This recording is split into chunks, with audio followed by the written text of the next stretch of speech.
College service commission এবং যে ধরনের একাডেমিক পারফরমেন্স বেসড ইন্টারভিউ আছে, সেই ইন্টারভিউতে তুমি নিজেকে কিভাবে তাদের কাছে রিপ্রেজেন্ট করবে এবং তোমার যে লেভেল অফ কনফিডেন্স সেটা কি একদম যাতে লুজ না হয়, সেই প্রসঙ্গে আজ বিশেষ কিছু কথা বলবো।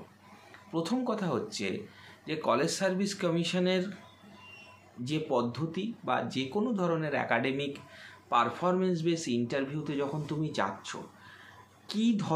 কী পদ্ধতি বা কী ধরনের প্রেজেন্টেশন বা কী ধরনের তোমার সিচুয়েশান থাকবে, যা সিচুয়েশানের রেসপেক্টে তুমি সেই জায়গাটা কিন্তু 100% ক্র্যাক করতে পারবে। এবং তোমার এই চাকরিটা যেহেতু পেতে হবে, সেই জন্য তোমার কিন্তু প্রিপারেশন লেভেলটা এমনভাবে তৈরি করতে হবে যাতে করে তুমি এই চাকরিটা অ্যাকচুয়ালি কিন্তু পাও। প্রথম কথা বলি মাই ডিয়ার স্টুডেন্টস, সেটা হলো কলেজ সার্ভিস কমিশন বা যে কোনো ধরনের একাডেমিক পারফরমেন্স বেস ইন্টারভিউ তুমি যখন যাচ্ছ, প্রথম থেকে তোমার গ্র্যাজুয়েশন, তোমার মাস্টার্সের সিলেবাস অনুযায়ী সমস্ত বিষয় বা সমস্ত টপিক পড়াশোনাটা কিন্তু সঠিকভাবে তুমি করতে হবে। এখানে একদম লুজ দেয়া কিন্তু যাবে না, যে একটু লুজ বা একটু হালকা দিয়ে দিলাম, বা ইন্টারভিউতে যখন আমি যাচ্ছি তখন তার প্রিপারেশানটা আমি নিচ্ছি না সঠিকভাবে, এই রকম কিছু করা যাবে না। কিছু টেকনিক এবং কিছু বিষয় আছে যে বিষয়গুলো তদানীন্তনভাবে ভীষণ গুরুত্বপূর্ণ। সেই বিষয়গুলো, প্রথম কথা হচ্ছে তোমার পড়াশোনা। প্রতিদিন চেষ্টা করবে নিজের সাবজেক্টটা অন্তত 3 ঘন্টা মাইন্ড ফ্রেশ রেখে, যখন তুমি অন্য কোনো ধরনের অ্যাক্টিভিটি করছো না, মাইন্ড ফ্রেশ রেখে কিন্তু তার উপর কাজ করা। এটা হচ্ছে প্রথম বিষয়। অর্থাৎ তদানীন্তনভাবে তোমার যে চেষ্টাটা থাকবে একদম ফুললি সেটা হচ্ছে মাইন্ড ফ্রেশ রেখে তুমি কলেজ সার্ভিস কমিশনের জন্য কিন্তু তোমাকে পড়তে হবে। এটা হচ্ছে প্রথম বিষয়। দ্বিতীয় বিষয় হলো কলেজ সার্ভিস কমিশনের যে সিস্টেম বা যে অ্যানালিটিক্যাল পার্টগুলো রয়েছে, সেই অ্যানালিটিক্যাল পার্টগুলোর মধ্যে অন্যতম গুরুত্বপূর্ণ হচ্ছে ডেমনস্ট্রেশন। তাহলে তুমি ডেমনস্ট্রেশনের জন্য কিভাবে প্র্যাকটিস করবে? ডেমনস্ট্রেশনের জন্য প্র্যাকটিস করতে গেলে তোমার পুরোপুরিভাবে তোমাকে নিজেকে কিন্তু প্রিপারেশন নিতে হবে, নিজেকে বলা। দেখো, এটা কিন্তু একদিনের কাজ নয়। হয়তো মনে হতে পারে আমি বলে দেবো, কিন্তু তুমি যদি কনস্ট্যান্ট কোনো একটা টপিকের উপর 5 মিনিট মতো লেকচার দাও, তাহলে তুমি নিজে থেকে বুঝতে পারবে কি পরিমাণ প্র্যাকটিস তোমাকে করতে হচ্ছে বা কি পরিমাণ লেভেল অফ তোমাকে কথাগুলো বলতে হচ্ছে। তো এই জন্য কলেজ সার্ভিস কমিশনের এখন থেকে এই ডেমনস্ট্রেশনটা দাও। দেখো, ওখানে 3 থেকে 4টে টপিকের নাম তোমাকে বলতে হবে, এবং এই 3 থেকে 4টে টপিকের নাম যখন তুমি বলছো, তখন যে কোনো একটা টপিক এর যে কোনো একটা পার্ট সম্পর্কে তোমায় কিন্তু বলতে পারে। তুমি কথার কথা তুমি বলছো আমি সয়েল জিওগ্রাফি বলবো, বায়োজিওগ্রাফি বলবো, জিওটেকটনিক বলবো, আমি ভূগোলের ক্ষেত্রে ধরছি। এবার তোমাকে বললো আপনি সয়েল জিওগ্রাফির পিএইচটা সম্পর্কে ডেমনস্ট্রেশন করুন। তাহলে যেই তুমি টপিক বললে, তখন কিন্তু তোমার কন্ট্রোলে থাকছে না ওই রিলেটেড কোন টপিক থেকে আসতে পারে।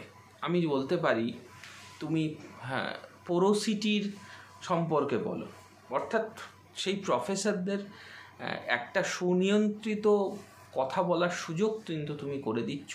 এবার তখন যদি তুমি সেই টপিক থেকে ডেমোটা না দিতে পারো, তাহলে কিন্তু এটা তোমার উইকনেস।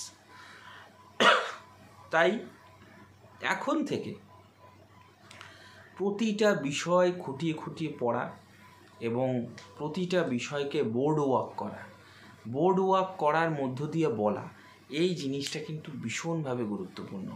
না হলে তুমি কিন্তু বলতে পারবে না, এবং সঠিকভাবে তুমি যদি তদানীন্তনভাবে বলতে না পারো, তাহলে তুমি এই সম্পর্কে কিন্তু অ্যান্সারিং করাটা কিন্তু খুব টাফ এবং ডিফিকাল্ট হয়ে দাঁড়াবে। ক্লিয়ার? তাহলে কী রকম বা কী সিস্টেমে আশা করি তোমাদের বোঝাতে পারছি। এবং এই টপিকগুলো তুমি যদি সঠিকভাবে ধীরে ধীরে তুমি যদি করতে থাকো, তখন কিন্তু তুমি নিজে থেকে বুঝতে পারবে যে আগে যে পরিস্থিতি ছিল এখন যে পরিস্থিতি রয়েছে এর মধ্যে কতটা আকাশ এবং পাতাল তফাৎ।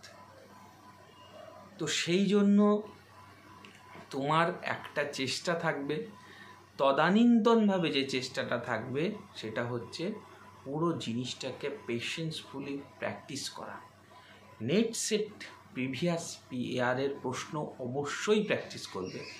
নেট সেট প্রিভিয়াস ইয়ারের প্রশ্ন তুমি যদি প্র্যাকটিস না করো, তুমি যদি সঠিকভাবে প্র্যাকটিস না করো, তুমি কিন্তু ভীষণ সমস্যায় পড়বে। এবং খুব ফুললি থরলিস্টিকভাবে তুমি যদি প্র্যাকটিস করো, তাহলে কিন্তু ভীষণ তুমি নিজে থেকে বুঝতে পারবে তোমার কতটা সুবিধা হচ্ছে। আরেকটা জিনিস বলবো, তোমার যে বিষয়গুলো তুমি এখন থেকে প্র্যাকটিস করছো তার একটা রুটিন রাখবে, রুট ম্যাপ থাকবে। আমি এটা পড়ছি এইভাবে রুট ম্যাপ থাকলে তোমার কাছে একটা সেই ভিউ পয়েন্ট থাকে, বা রুট ম্যাপটা থাকলে বলতে পারো তুমি কিন্তু তোমার একটা শিডিউল থাকে, এবং ওই শিডিউলের রেসপেক্টে তুমি কিন্তু সেই কাজগুলো সঠিক ওয়েতে কিন্তু করতে পারো। এই রকমভাবে প্র্যাকটিস করো। প্রিভিয়াস ইয়ারগুলোকে খুব ভালো করে পড়ো।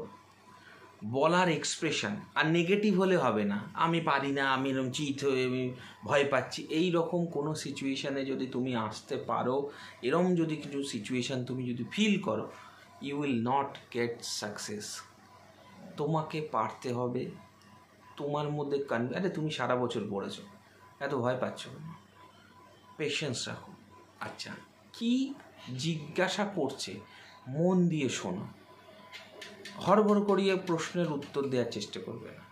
হয়তো তোমাকে বললো ওয়েট পয়েন্ট কি, বলুন তো ওয়েট পয়েন্ট কি, তাহলে ওয়েট পয়েন্ট কি পার্টিকুলার স্পেসিফিক অ্যান্সার দেবে। এই রকমভাবে প্র্যাকটিস করো। এইভাবে যদি তুমি করো, অবশ্যই আমি বলছি তুমি নেক্সট কলেজ সার্ভিস কমিশনে কিন্তু চাকরি পাবেই। সো প্র্যাকটিস করতে থাকো ধীরে ধীরে, এমন না যে খুব হুড়োতাড়া করে প্র্যাকটিস করছো, ধীরে ধীরে প্র্যাকটিস করো, প্র্যাকটিস লেভেলটাকে বাড়াও, অবশ্যই তুমি সাকসেসফুল হবে।